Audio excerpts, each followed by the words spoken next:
नमस्कार दोस्तों, एक बार आपका फिर से स्वागत है मेरे चैनल पर, जिसमें मैं हमेशा आपके लिए टेक से रिलेटेड कुछ ना कुछ नया लेकर आता रहता हूं।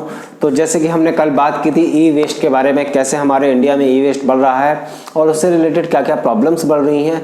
तो आज हम ई वेस्ट को और अच्छे समझते हैं कि और क्या क्या हमारे डेली रूटीन में कैसे कैसे ई वेस्ट हमारे सामने आ रहा है और कैसे हम ई वेस्ट क्रिएट कर रहे हैं। इसके बहुत से एग्जाम्पल्स हैं जिनके बारे में हम आज बात करेंगे, और वीडियो को आखिरी तक जरूर देखिएगा क्योंकि मेरे कुछ सवाल होने वाले हैं आपसे, जिनका जवाब मैं आपसे चाहूंगा कमेंट्स के सेक्शन में। तो चलिए शुरुआत करते हैं। सबसे पहले एक छोटा सा एग्जांपल लेते हैं कि हमारे ई वेस्ट क्या है और हमारे खुद से कैसे फैल रहा है।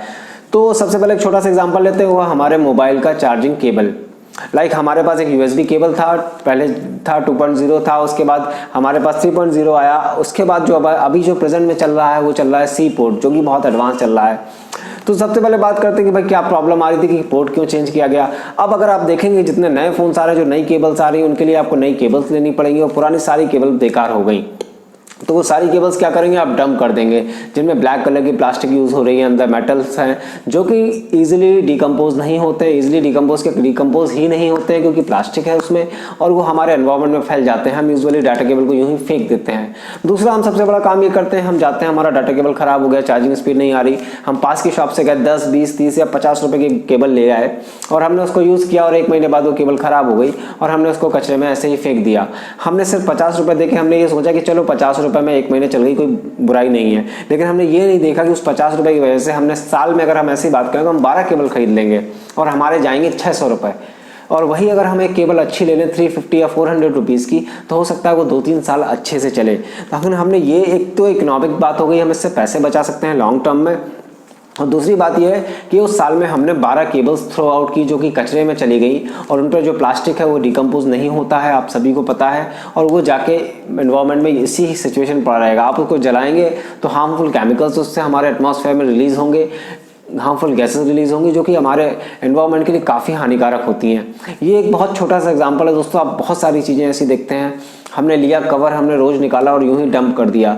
कवर तो खैर ई वेस्ट में नहीं आएगा, बट वो भी रबर और प्लास्टिक का बना हुआ है जो डिकम्पोज नहीं होता है।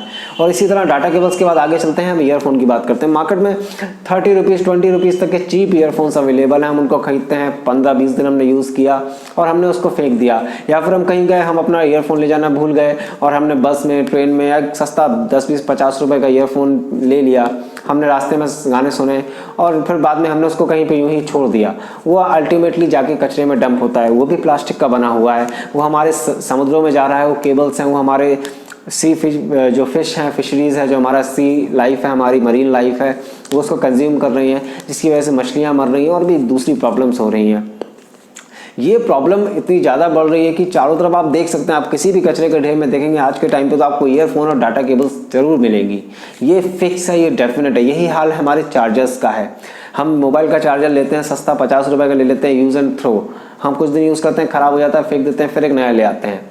मैं बेसिकली कहना ये चाहता हूँ इस वीडियो में दोस्तों कि क्या हम जो 50-50 रुपये साल में इन्वेस्ट करके हम उसमें अगर 600, 700, 800 रुपये इन्वेस्ट कर देते हैं, अगर हम वही 500 रुपीज़ का एक चार्जर लें जो लॉन्ग टर्म चले, और इससे हम क्या है कि वो पैसे भी बचा रहे हैं, उसके साथ साथ हम अपने एनवायरनमेंट को सपोर्ट कर रहे हैं कि उसमें पॉल्यूशन नहीं ऐड कर रहे हैं हम किसी ना किसी रूप में।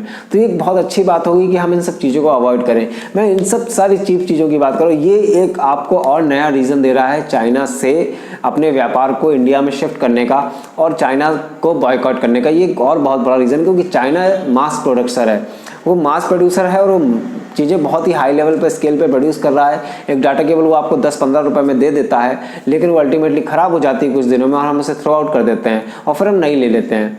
वो हमारे इंडिया को, और इंडिया जैसी छोटी कंट्रीज, लाइक दूसरी कंट्रीज है, छोटी तो नहीं कहूँगा मैं, इंडिया तो वैसे ही अपने आप में वास्ट डाइवर्स कंट्री है, बट इंडिया जिस तरह डेवलपिंग फेज़ में है, चाइना सारे प्रोडक्ट्स को भेज रहा है सस्ते रेट पर और हम उसको कंज्यूम कर रहे हैं। हम उसके कंज्यूमर बन चुके हैं, हमें आदत लग चुकी है सस्ती चीज़ों की। हम उनको खरीदते हैं, हम उनको यूज़ करते हैं, हम उनको फेंकते हैं, फिर हम ऐसे ही नया प्रोडक्ट ले लेते हैं। तो ये चीज़ें क्या हैं, ये हमारे एनवायरनमेंट को पॉल्यूशन क्रिएट कर रही है एनवायरनमेंट में। हमारे यहाँ प्रॉपर डंपिंग प्लेसेस नहीं है ई वेस्ट की। अगर हम बात करें, आप किसी भी शहर में जाएं, लाइक अगर मेट्रो सिटीज़ को छोड़ दें और अगर नॉर्मल सिटीज़ की बात करें, तो हमारा सारा जो ई वेस्ट है, प्लास्टिक का कचरा है या इस तरह के दूसरे प्रोडक्ट है, हम उनको अपने कचरे के डस्टबिन में फेंकते हैं और वो जाकर एक ही जगह पर डंप होता है, जिसकी वजह से इस तरह की काफ़ी प्रॉब्लम्स क्रिएट हो रही हैं, जो कि क्योंकि उसको आप अलग नहीं कर सकते। लाइक उसमें मेटल अंदर है, उसके बाद प्लास्टिक भी है, फिर दूसरा मेटल है, हार्ड प्लास्टिक है, सॉफ्ट प्लास्टिक है, अलग अलग ग्रेड की प्लास्टिक है जिनको रिसाइकल नहीं किया जा सकता। तो ये काफ़ी प्रॉब्लमेटिक चीज़ है।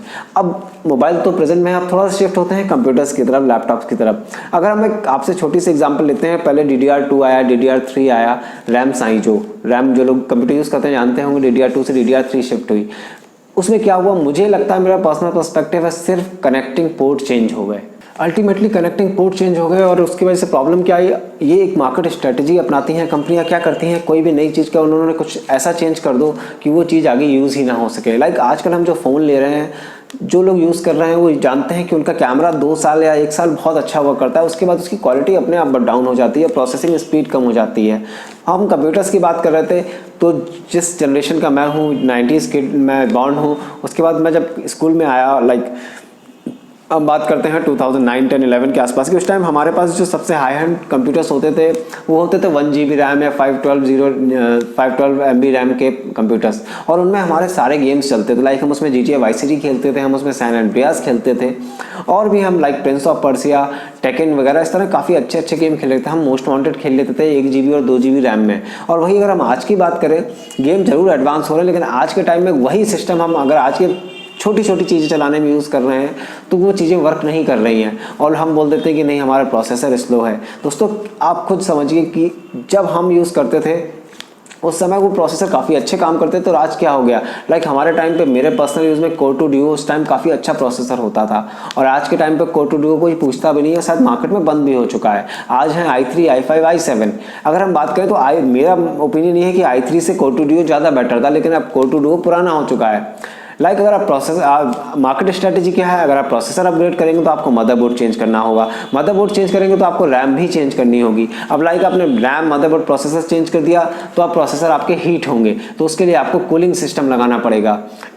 फिर बात करते हैं SMPS की, तो पावर कनेक्टिंग पहले अलग आते थे, अब अलग आने लगे हैं। तो ये सारी प्रॉब्लम्स दोस्तों धीरे धीरे बढ़ रही है। लाइक कंपनियां मार्केट स्ट्रेटजी यूज़ करके पोर्ट चेंज कर देती हैं, आप कोई एक चीज़ अपग्रेड नहीं कर सकते। अगर आपका कोई पुराना सिस्टम है जो 2011, 12, 13 का बना हुआ है, और उसमें अगर आज में मार्केट में अवेलेबल कोई चीज़ इंस्टॉल करना चाहेंगे तो शायद ही आप कर पाएँ। ये एक काफ़ी बड़ी प्रॉब्लम है, जिसकी वजह से हमारे यहाँ लाखों कंप्यूटर्स हर साल डंप हो रहे हैं, और उनका कोई प्रॉपर वे नहीं है उनको सही तरीके से सेट करने का। तो सेट इन दिस सेंस मतलब कि उनको सही तरीके से रिसाइकिल करने का हमारे यहाँ इतना कोई उस पर ध्यान भी नहीं दे रहा है। हमारे यहाँ वेस्ट मतलब वेस्ट, ना वो ई वेस्ट है या कोई दूसरा वेस्ट है, दैट डजंट मैटर वो बायो हजार्ड है या नहीं है। हमारे यहाँ हमारे घर में कोई भी कचरा है जो हमें समझ में नहीं आता, हमारे सबके घर में एक डस्टबिन होता है, हम जाके उसमें डंप कर देते हैं, और कचरे कलेक्ट करने वाला जो आता है हम उसको पूरा डस्टबिन दे देते हैं। उसको वो भी क्या करता है, वो भी ले जाकर उसको कहीं ना किसी डंप यार्ड पर जाकर डंप कर देता है, वो रिसाइकल नहीं होता है। हमारे यहाँ ऐसा तो नहीं है ना कि हमने प्लास्टिक बैग अलग रखा, लाइक प्लास्टिक वेस्ट अलग रखेंगे, मेटल वेस्ट अलग रखेंगे, और बायोडिग्रेडेबल वेस्ट अलग रखेंगे, ऐसा कोई सीन नहीं है। गवर्नमेंट ने जगह जगह बॉक्स लगाए, ग्रीन लगाए, ब्लू लगाए कि लाइक ग्रीन में आप बायोडिग्रेडेबल डालेंगे, प्लास्टिक वेस्ट आप ब्लू में डालेंगे, लेकिन वो एक तरीके से फ्लॉप ही रहे एट द एंड। तो दोस्तों ये हमारी रिस्पॉन्सिबिलिटी बनती है कि हम इसका ध्यान रखें, हम कोशिश करें। मैं नहीं बोलता कि आप अकेले दुनिया बदल सकते हैं, कोई नहीं कर सकता, लेकिन एक अकेला इंसान कोशिश कर सकता है, और ये कोशिश आपको काफ़ी मदद करेगी। आपकी पर्सनल, आप उसमें पैसे बचा सकते हैं इकोनॉमिकली, आप उन चीज़ों को दूसरे तरीके से यूज़ कर सकते हैं। आपके पास जो केबल से ख़राब हो गई तो आपने ऐसी लेनी नहीं है, पहले तो आपको इस तरह की चीप केबल्स, आप एक बार इन्वेस्ट कीजिए 500 रुपीज़ का एक अच्छा टाटा केबल ले लीजिए, डेफिनेटली लॉन्ग लास्टिंग चलेगा। काफ़ी कंपनीज अवेलेबल है मार्केट में, आप ऑनलाइन परचेस कर सकते हैं, आप स्टोर पर जाकर ले सकते हैं। और आप जानते हैं जो फ़ोन के साथ जेन्युइन केबल्स ओरिजिनल आती हैं उनकी लाइफ थोड़ी बेटर होती है जो आप बाद में लेते हैं, क्योंकि वो ओरिजिनल होती है। आप ओरिजिनल बाई कीजिए। आप ये चीप 30 रुपीज़ 50 रुपीज़ की केबल जरूर ले लेते हैं, कई बार इनसे प्रॉब्लम्स भी आते हैं आपके डिवाइस, आपके प्रोडक्ट को, तो इन सब चीज़ों को आप अवॉइड कर सकते हैं। तो दोस्तों आज अब हमारी आती है हमारे सवालों की। इतना हमने आपसे डिस्कस किया, इतनी कुछ बात की, तो इससे मेरे जो सवाल थे जो मैं आपसे पूछना चाहता था, तो सबसे पहला सवाल तो मेरा ये था कि क्या दोस्तों, मैं आप लोगों से जानना चाहता हूँ क्या आप लोग ऐसा करते हैं कि आप चीप केबल्स खरीदते हैं और अल्टीमेटली उनको थ्रो आउट करके फिर से नई केबल लेते हैं, या आप सिर्फ जेन्युइन प्रोडक्ट या ओरिजिनल प्रोडक्ट प्रेफर करते हैं? पहला सवाल है, मुझे कमेंट सेक्शन में जो लोग ये वीडियो देख रहे हैं ज़रूर बताएं। और दूसरा सवाल मेरा ये है कि आपका इन सब पर क्या कहना है? ये जो ई वेस्ट है, जो इस तरह का वेस्ट है, मैं आपसे सुझाव चाहता हूँ कि इसको हम कैसे कंट्रोल कर सकते हैं, कमेंट में बताएं, ताकि मैं आपके कमेंट को रीड करके नेक्स्ट वीडियोस में आप उस बारे में हम बात कर सकें और उससे लेकर कुछ नया शायद कोई सॉल्यूशन निकाल सकें अपने एक छोटे स्केल पर, जो शायद लोगों को हेल्प कर सके हमारे एनवायरनमेंट को बचाने में। तो दोस्तों आज के वीडियो में इतना ही, आपसे इजाज़त चाहूँगा। आपका बहुत बहुत धन्यवाद पूरा वीडियो देखने के लिए। फिर मिलेंगे कल हमारे एक नए वीडियो में, तब तक के लिए धन्यवाद।